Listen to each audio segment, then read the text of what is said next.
Hello बच्चों, कैसे हो आप लोग। आपका हमारे YouTube चैनल कॉन्सेप्ट सिग्मा में फिर से स्वागत है। और आज जो हम पढ़ रहे हैं वो अकाउंटेंसी 11th क्लास की। 11th क्लास की अकाउंटेंसी में मैंने पिछले वीडियोस जो हैं अपलोड किए हैं, उनमें आपको थ्योरी पार्ट जो है पढ़ाया गया है। और जो थ्योरी पार्ट पढ़ाया गया है वो चैप्टर 1 पढ़ाया गया है। असल में जो बेसिक अकाउंटेंसी है वो पढ़ाया गया है, इंट्रोडक्शन टू अकाउंटिंग। तो इंट्रोडक्शन टू अकाउंटिंग में मैंने अकाउंटिंग की डेफिनेशन, अकाउंटेंसी की डेफिनेशन, बुक कीपिंग की डेफिनेशन और उसके बाद आपको अकाउंटिंग प्रोसेस बताया, ब्रांचेस ऑफ अकाउंटिंग बताया, अकाउंटिंग इन्फॉर्मेशन की जानकारी दी, लिमिटेशंस ऑफ अकाउंटिंग और ब्रांचेस ऑफ अकाउंटिंग, ये सारी चीज़ें जो है आपको बताई जा चुकी है।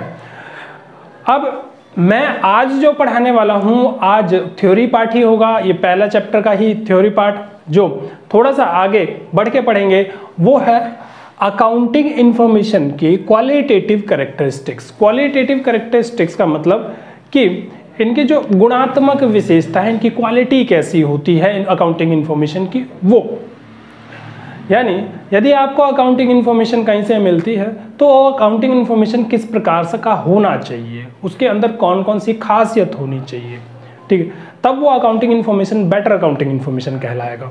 तो अकाउंटिंग इंफॉर्मेशन की जो खासियतें होनी चाहिए वो रिलायबिलिटी, रेलिवेंस, अंडरस्टैंडेबिलिटी और कंपैरेबिलिटी। रिलायबिलिटी, रेलिवेंस, अंडरस्टैंडेबिलिटी और कंपैरेबिलिटी। तो ये चार प्रकार के जो हैं हमारे पास क्वालिटेटिव कैरेक्टरिस्टिक्स हैं। रिलायबिलिटी, रेलिवेंस, अंडरस्टैंडेबिलिटी और कंपैरेबिलिटी। पेपर में कई बार एग्जाम्स में ये पूछा गया है, qualitative characteristics of accounting information, ठीक है। तो ये चार के चार आपको ऐसे के ऐसे ही लिख के आने हैं। हाँ, इसकी मीनिंग जो मैंने लिखी है ये आप अपने अंडरस्टैंड कर लीजिए, समझ लीजिए, इसे आप चेंज कर सकते हैं, मगर मीनिंग वही निकल के आनी चाहिए। तो चार कौन कौन से हैं? रिलायबिलिटी, रेलिवेंस, अंडरस्टैंडेबिलिटी और कंपैरेबिलिटी, RRUC। तो रिलायबिलिटी का क्या मतलब है? रिलायबिलिटी का मतलब है accounting information must be reliable. Reliable का मतलब होता है भरोसेमंद, यानी अकाउंटिंग इंफॉर्मेशन आपका ऐसा होना चाहिए जिस पे आप भरोसा कर सके। कोई भी यूजर जो है वो उसे पढ़े और भरोसा कर सके कि हाँ भाई ये सही है। तो वो सही है, कैसे पता लगेगा कि वो सही है? उसके अंदर किसी प्रकार का बायसनेस नहीं होना चाहिए और किसी प्रकार का उसके अंदर एरर नहीं होना चाहिए, ठीक है। वो रिलायबल होना चाहिए, भरोसेमंद होना चाहिए। तो यानी कि उसके पीछे कोई ना कोई एविडेंस होना चाहिए रिकॉर्डिंग का। यानी आपने सेल्स लिख दिया है 50 लाख का, तो 50 लाख के सेल्स का कोई एविडेंस होना चाहिए, कोई सबूत होना चाहिए कि 50 लाख का सेल हमने कहाँ से लिखा है। तो उसे कहते हैं रिलायबिलिटी, भरोसेमंद। वो होना चाहिए भरोसेमंद। यदि आपको ये वर्ड थोड़ा सा याद नहीं रहे तो मैं हिंदी लिख देता हूँ, भरोसेमंद। रिलायबिलिटी का मतलब है कि वो भरोसेमंद होना चाहिए, उस पर भरोसा किया जा सके, ऐसा आपका अकाउंटिंग इंफॉर्मेशन होना चाहिए। चलिए दूसरी तरफ बढ़े हम, तो रेलिवेंस। रेलिवेंस का मतलब कि वो हमारे काम का हो। अब शुद्ध हिंदी तो नहीं पता, पर हमारे काम का हो। ऐसा ना हो कि वो आपके काम का ही ना हो, वो यूजर्स उसे अपने डिसीजन मेकिंग में यूज ही ना कर पाए। तो ऐसा होना चाहिए कि यूजर्स उसे पढ़े, समझे और उसे अपने डिसीजन मेकिंग में यूज कर पाए, ठीक है। तो accounting information it must be relevant to users. Users के लिए रेलिवेंट होना चाहिए, यानी काम का होना चाहिए उनके लिए। इट कैन बी यूज्ड, ये यूज किया जा सके, किस लिए? डिसीजन मेकिंग के लिए यूजर्स द्वारा। ऐसा अकाउंटिंग इंफॉर्मेशन आपको तैयार करना है। आगे बढ़े तो अंडरस्टैंडेबिलिटी। अंडरस्टैंडेबिलिटी, अंडरस्टैंडेबिलिटी का मतलब है कि वो समझने लायक हो, समझने योग्य, ऐसा हो कि वो समझने योग्य हो।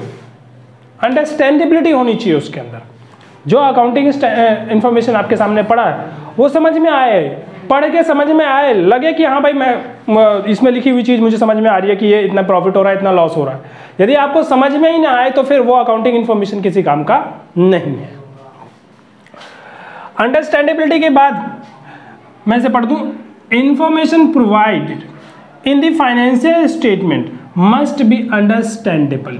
इस प्रकार से बनाना है कि वो समझने योग्य हो। उसके बाद कंपैरेबिलिटी यानी तुलनात्मक,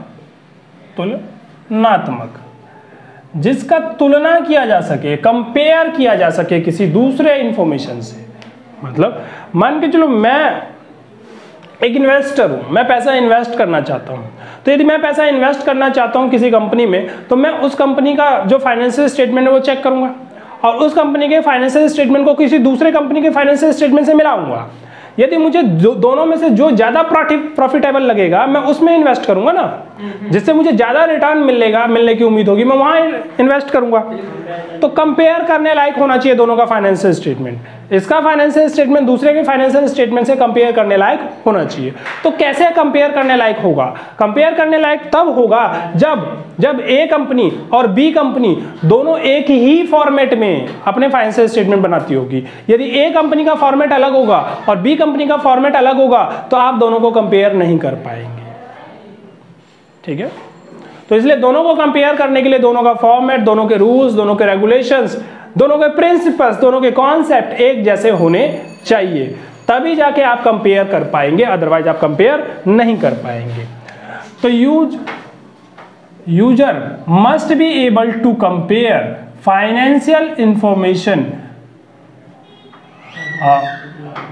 विद अदर एंटिटी, दूसरे एंटिटी से या फिर प्रीवियस पीरियड से, अपनी ही कंपनी के पिछले सालों के अकाउंट से भी आप कंपेयर कर पाए, ऐसा आपका अकाउंटिंग इंफॉर्मेशन होना चाहिए। तो ये 4 कैरेक्टरिस्टिक्स जो क्वालिटेटिव कैरेक्टरिस्टिक्स है, ये आपके अकाउंटिंग इंफॉर्मेशन में या फाइनेंशियल इंफॉर्मेशन में होना चाहिए। ठीक है, तो यदि आप एक फर्म से दूसरे फर्म में कंपेयर करते हैं, अदर से कंपेयर करते हैं, तो अदर से कंपेयर करते हैं तो ये कहलाता है इंटर फर्म कंपैरिजन। और अपने ही पिछले पीरियड से कंपेयर करते हैं तो इंट्रा फर्म कंपैरिजन। अपने ही पिछले फर्म से कंपेयर करते हैं तो वो कहलाता है इंट्रा फर्म कंपैरिजन। आ रही है बात समझ में? इंटर फर्म कंपैरिजन और इंट्रा फर्म कंपैरिजन। ठीक है, यदि अपने ही पिछले पीरियड से कंपेयर करते हो तो इंट्रा फर्म के अंदर, और किसी और से कंपेयर करते हो तो इंटर फर्म के बाहर कंपेयर कर रहे हो। ठीक है, चलिए अब हम इसका आखिरी टॉपिक जो पढ़ेंगे वो होगा सिंगल एंट्री और डबल एंट्री सिस्टम।